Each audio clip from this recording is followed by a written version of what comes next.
Parliament for Gatundu South, who spoke to Citizen TV over the weekend, and he was talking about the road to 2022 and why Kenya is not safe in the hands of any of the four top presidential hopefuls. Listen. It's danger now we face going to the next election is an imperial presidency. All these people are a risk to this country. I am not voting. I am not voting. In terms of voting parties, I'm not voting. You know, people are asking in whose hands are we safe? We are not safe with Ruto. We are not safe with Raila. We are not safe with Musalia. We are not safe with Kalonzo. We need a de-risking factor. We trust you. We love you. Yes, but we need some more collateral. And Moses Kuria was talking about the de-risking factor. The best, in his view, is Honorable Martha Karua, the party leader of NARC Kenya.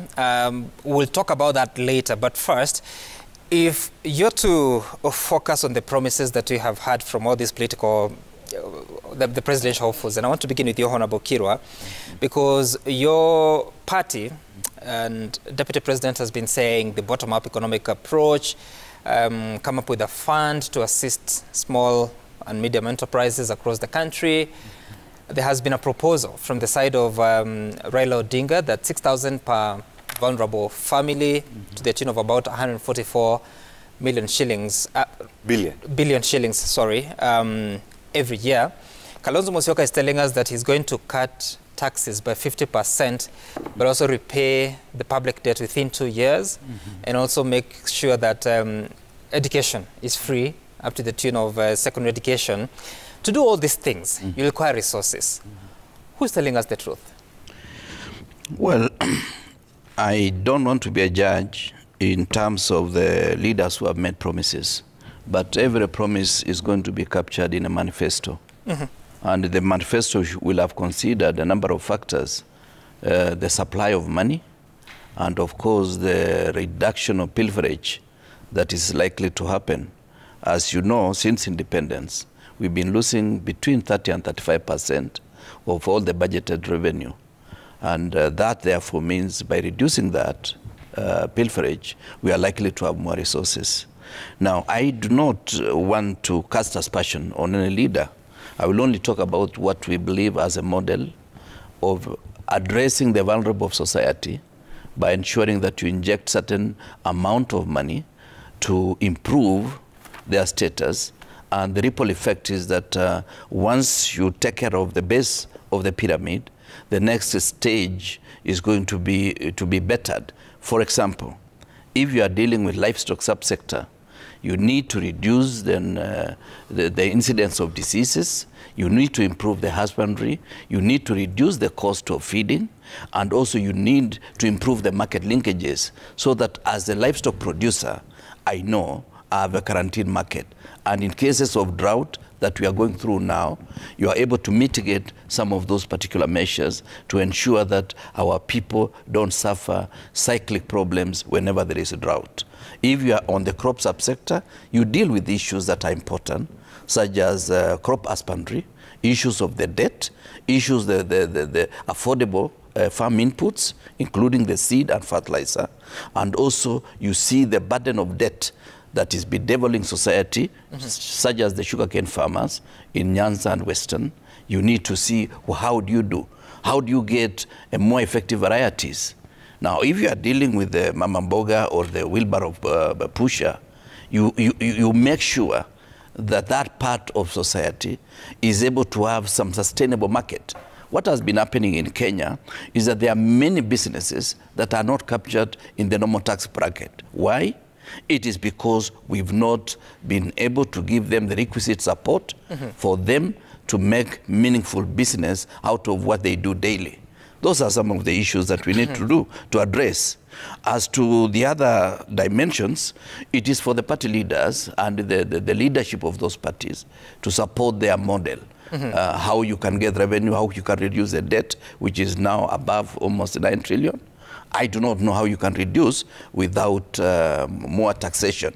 But perhaps the way they can do it is to improve those who are captured by taxes, but also make tax payment an exercise that everybody is willing to do. Don't make it punitive, because that is where we go wrong.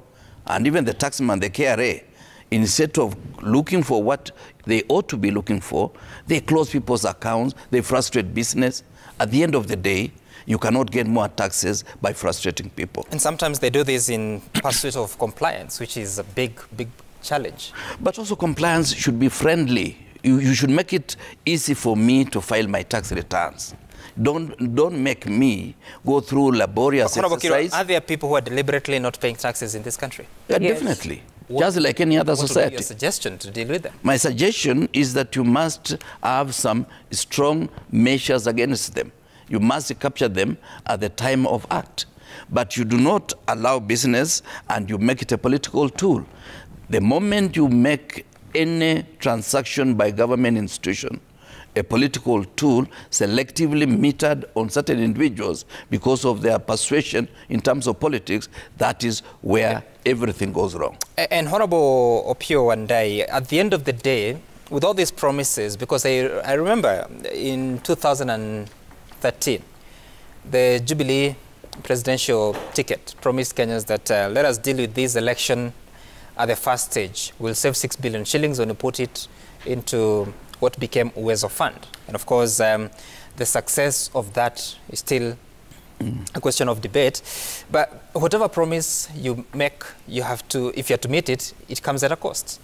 Yet our resources, our revenues are constrained each year, in year out.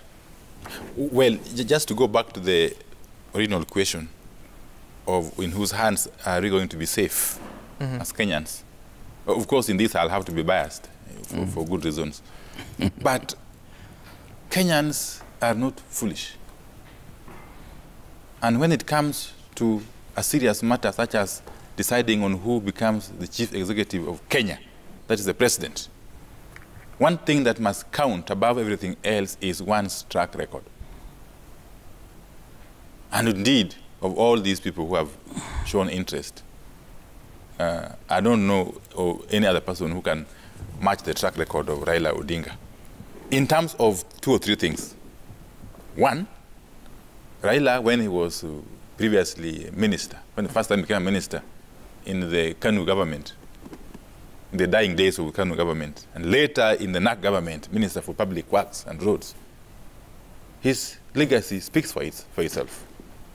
And later, when he became prime minister in the coalition government with President Mwai Kibaki, it is not in dispute that it's during that time that the country registered the highest possible GDP growth rate. Secondly, it is the issue of the rule of law, because a country cannot prosper, a country cannot progress outside the rule of law. And of all these people, I can also assure you, it's only Raila who has got a track record in terms of defense of the rule of law. That is not in dispute. Thirdly, is the... But yes. When you say that when Raila Odinga worked with Kibaki, there was economic progress, how do you apportion that to be his contribution? Well, you can basically deduce. There's something called deduction. Yes, in science, you can deduce. Yes, that once he came on board as prime minister in the second time of Kibaki's regime, there was market growth. But even more importantly, borrowing from his earlier record as minister in public service, in public works and roads. The third issue I was talking about, Sam, is the matter of social protection. It is indeed Raila who has come up with a practical proposal to support the vulnerable families with the monthly stipend of 6,000 shillings, which will amount to only 140 billion shillings annually. I'm saying only out of about 3 trillion budget, even though we know that in terms of local revenue generation from taxes, it's only about 50% of that 3 trillion that is generated. The rest is borrowed. Now, Raila has also proposed that to deal with the matter of pilferage of public funds and corruption, he will give it first priority to deal with it, and indeed to ensure that therefore there are enough resources locally before we even go out to borrow money. Okay. Yes. I want to finance our budget, yes. Let's listen to something the Deputy President said. You will. The Deputy President. Just listen to the Deputy President of Honorable Opiyo Wandayi. Enda kupigia kura mtu ambaye hana alama yoyote ya kufanya kazi. Mtu ya guesswork. Ama unapiga kura mahali mtu wako na kazi ambaye inaonekana.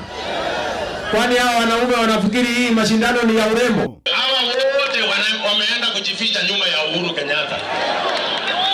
Ameenda kujificha nyuma ya rais. Sasa hawa watu kama ni wanaume si watoke nyuma ya Uhuru Kenyatta wakuje wapambane na mimi. Wanaenda kujificha nyuma ya Uhuru Kenyatta wakufanya kitu gani? Hawa watu wengine mimi nashindana na wao.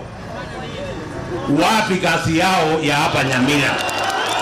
Wapi kazi yao ya hapa Nyamira? Ala, ama namna gani? Hii uongozi si urembo. Ama namna gani? Si ni kazi. Si kila mtu akuje na ile kazi amefanya. So a question for you, Honorable Opiyo Wandayi. I mean, because when you're elected to office, you're expected to execute certain duties. So how do you use that to pride yourself, that tell people that I have done 1, 2, 3? I mean, that's what we elected you to do. Well, it is what we do, but not everybody does it the same way. Okay? Others do it well, others do it badly. But coming back to the question of Bwana Ruto, he's forgetting that he himself has been a minister before. Previously, I think it was Home Affairs during the Kanu regime. He became Minister for Agriculture during the NAC government time, or the coalition government time. And now he has been Deputy President. The first Deputy President under the 2010 Constitution. An office he has occupied, he has held for the last 9 years plus.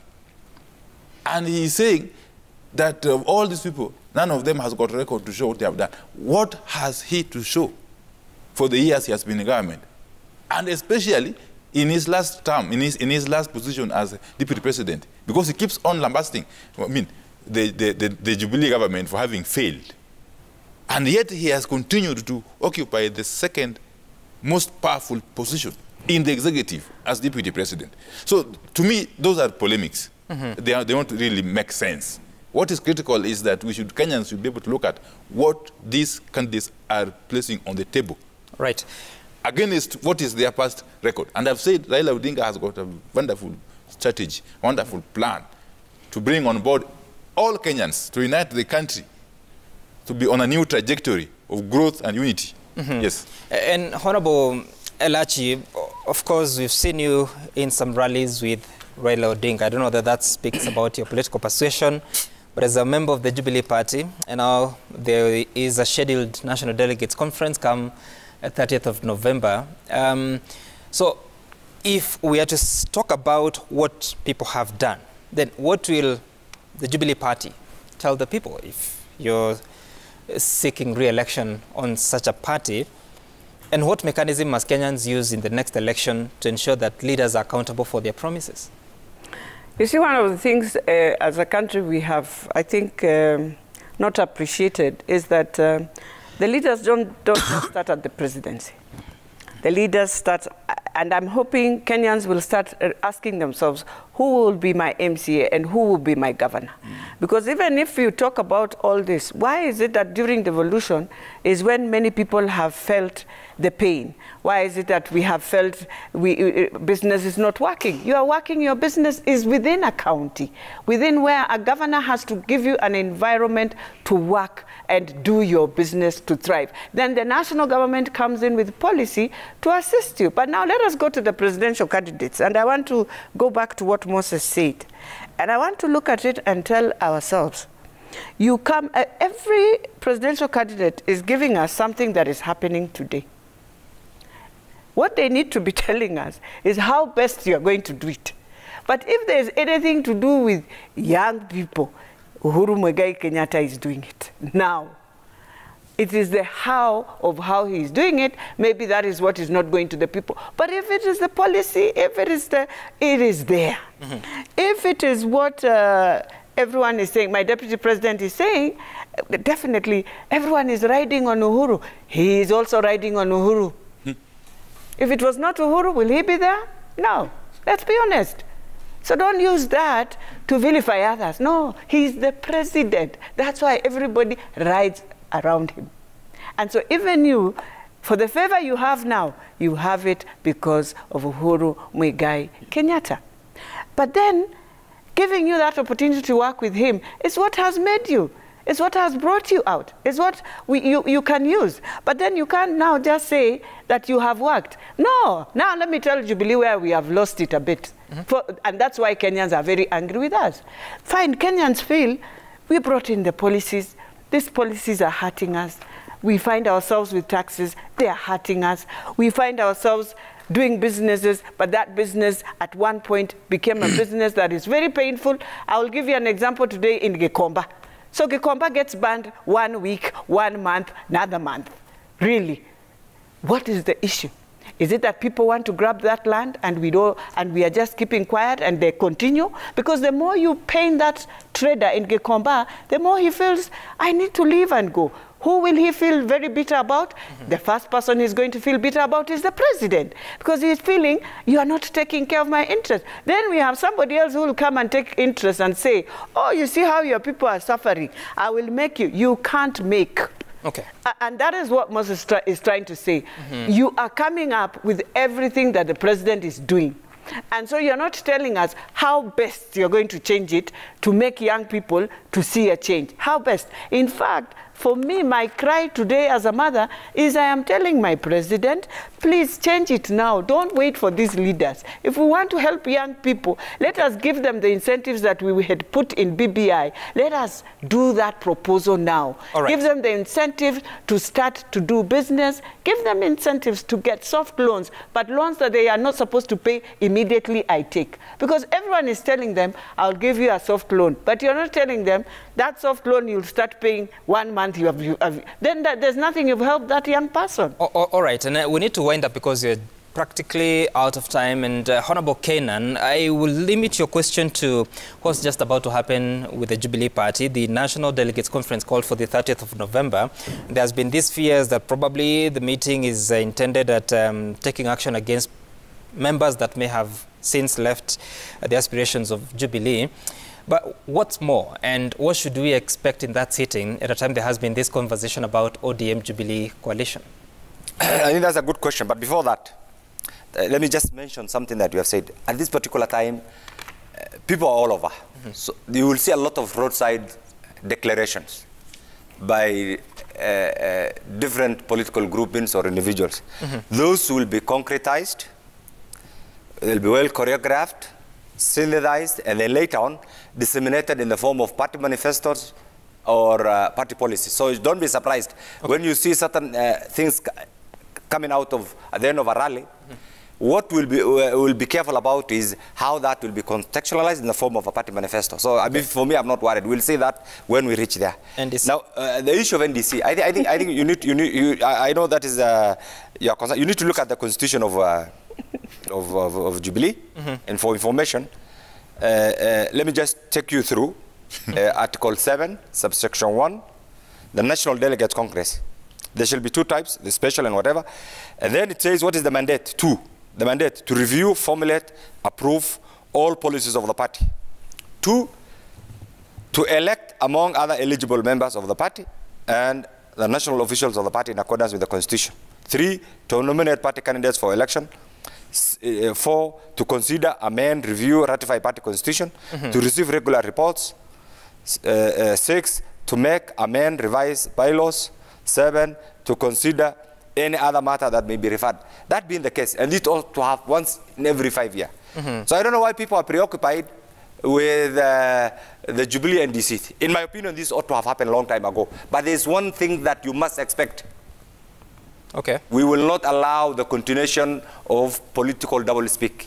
Those who have left the Jubilee must leave the loyal Jubilee members in peace and go to the parties where they are consciously elected to be members. So is that what we will not have? No, I'm just saying, it's one of the things that we will push and say, look, you know, it's like you have made a pronouncement of a divorce, an intention to divorce.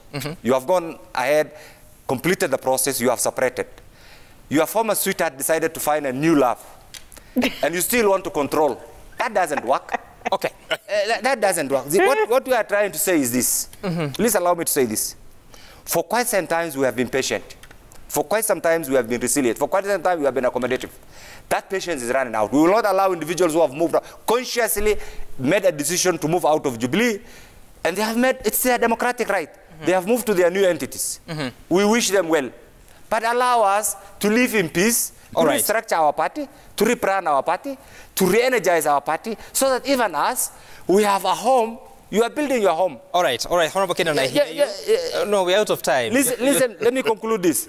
So the issue will be, we will go there as a loyal Jubilee NDC members, make a decision that will add value to the membership of Jubilee, that will add value to the well-being of Kenyans, that will also add value to the well-being of the country as an entity. And that, I'm sure, will come out from that particular meeting. All right, restructuring, you say. Remember, we were talking about restructuring of KEMSA. Yes. But F. Okango is saying, given the interest in Nairobi by the cartels, mainly because of the high revenues, it is important to recognize and accord Nairobi a special status of a metropolis, a city led by a mayor.